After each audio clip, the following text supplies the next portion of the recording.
Evel Knievel, was this a real name, a nickname, a code name, or how about a show name? This was not the regular average Joe. His name was Robert Craig Knievel, and he was the first person to do a motorcycle jump. People would come from all over to see him either succeed or fail miserably.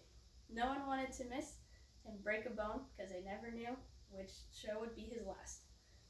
Today I will be telling you about the life of the legendary Evel Knievel. Not the whole story, just little snippets that you may or may not know. When I was in high school, I did a 13-page research paper on him, and I never got bored of it. Evel Knievel is a great person to learn from example. He was a source of excitement and a sense of escape from the world in a time when it all seemed gray. This will make a little bit more sense as I get further on in the speech. Evel Knievel had a rough childhood, but he also did some very daring stunts, and he was, as I said, the light in a dull world, and he still had some time for golf adventures. Evel Knievel did have a rough childhood. The writers and researchers of a 2015 documentary, Being Evel, said that he was an only child and was raised by his grandparents. This was because his parents kind of left him after they divorced from each other. His only family member that was about his same age was his cousin, they were partners in crime in their hometown of Butte, Montana. He was a troublemaker and a daredevil, never could turn down a dare. By the time he was 19 years old, he was the best safe cracker in town. I don't mean that in a good way. He was also quite the ladies' man. When he was younger, he got one of his classmates, a lady named Linda Bork, to marry him, just by asking her. Just got into the car and got married. When he got further along in his years, early adulthood, he loved to cause a ruckus with his motorcycle, just going up and down the street. He just was waiting for the police to show up so he could race them, because he knew he could beat them. He was like a racehorse in his cave, or in his gate, just waiting to be let go, and when he took off, there was nothing catching him.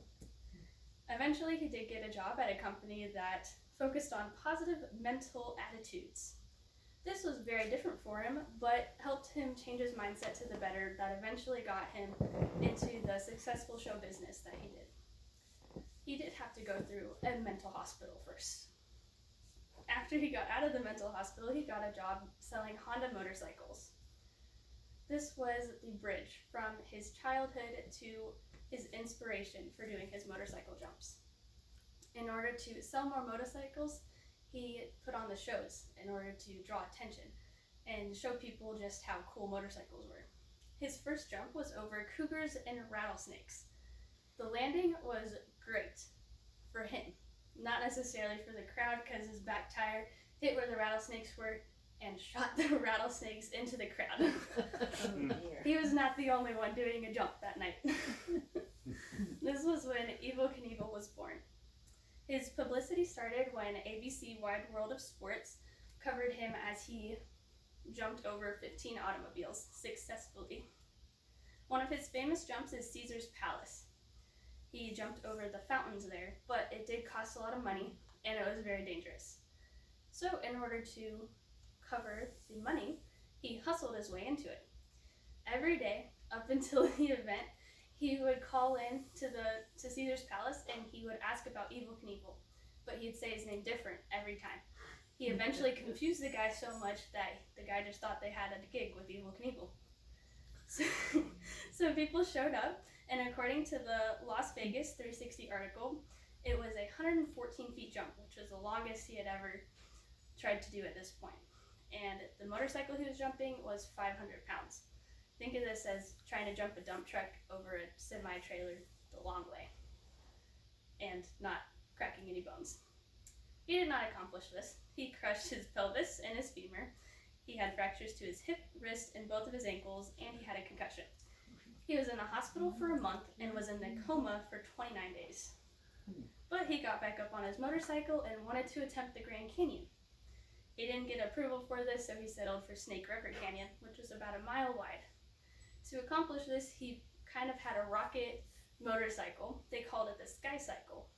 The Sky Cycle X1 was unsuccessful and landed in the canyon.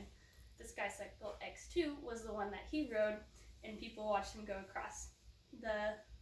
According to Leigh Montville, the author of Evel, The High-Flying Life of Evel Knievel, published in 2011, there was a parachute attached to this motorcycle rocket because he was going 300 miles per hour across the canyon and needed a way to stop.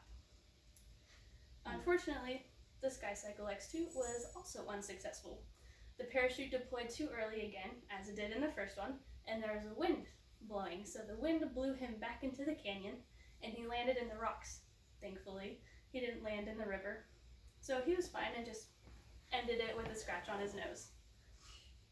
James Blahos, who was a journalist for Popular Science, he wrote an article about this event, and he said that Knievel was scared before the takeoff, which is understandable. He said that a reporter from the ABC Wide World of Sports interviewed him, and Knievel calmly said, "I think a man was put here on Earth to live, not simply to exist." And that was it, and he took off. This was not his last jump, fortunately for himself and maybe not for himself, but for the viewers. But this was his last rocket adventure. So through his jumps and through all of his crazy daredeviling, he was a source of excitement for his audience. The Vietnam War was going on at this time, and the economy was not the greatest. There was this sense of a gray cloud over America, and the people just kind of looked like the color was just kind of being taken away. So his shows were something that people could look forward to. It was a light in a sense, and seeing Knievel cross over these impossible jumps gave them hope that if he can do this impossible thing, maybe there's something better to come. After his career of giving excitement and hope to a lot of people, he decided to go back to golf, which was a hobby he had once had, and so he did that more often. This is one of my favorite stories about Knievel. He was golfing this one time, and part of the trail, it was over this drop-off, and it had a bunch of hairpin turns that you could get down it. But some of his buddies dared him to just jump it. And as I said earlier, Knievel doesn't turn down a dare.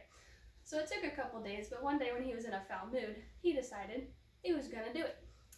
So he picked up speed, floored it, went over the drop-off, and he said you never know how unstable a three-wheel golf cart is until it's airborne. He went over the canyon, or not over the drop-off, and landed where the trail continued, and bounced that golf cart. He said the wheels were like basketballs. Unfortunately, he did get a royal chewing out from his wife, who was in the passenger seat the whole time. Oh my goodness. So, to review, Evel Knievel had a rough childhood, but he did so many daring stunts throughout his career. He gave excitement and escape to people from the real world, and he still had some time for some golf adventures. Did you catch what we should learn from Knievel? The example he set? To be a light and hope in the grayest of days. I encourage you to remember this and think about it in your daily lives. Either whether you're having a good day or a bad day, maybe you could be the light in somebody else's day. So I hope you had fun learning about Evel Knievel. I know I did. He's a kid at heart, and there are so many more crazy stories that I didn't even mention.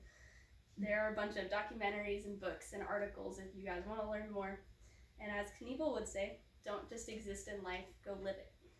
Thank you.